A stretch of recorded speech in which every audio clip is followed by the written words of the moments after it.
புதிதாக தொடங்கிய நடனப் பள்ளியில் 6 விதமான நடனங்கள் கற்றுத்தரப்படுகின்றன.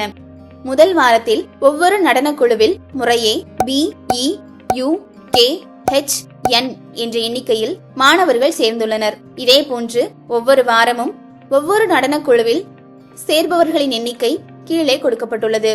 இங்க இந்த எண்ணிக்கை தான் இடமாற்றம் பண்ணப்பட்டு ஒவ்வொரு வாரமும் கொடுக்கப்பட்டிருக்கு.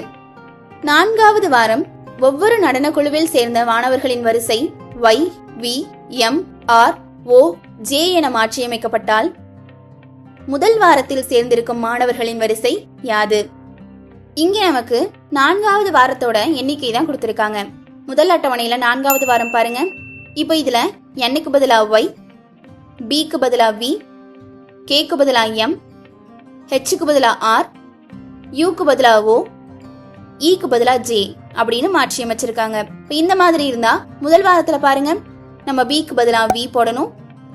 அடுத்ததா Eக்கு பதிலா J, Uக்கு பதிலா O, Kக்கு பதிலா M, Hக்கு பதிலா R, Nக்கு பதிலா Y. அப்ப நமக்கு முதல் வாரத்தோட எண்ணிக்கை எப்படி கிடைக்கும்? VJOMRY. அது ஆப்ஷன் C ல இருக்கு. டிக் பண்ணிக்கோங்க.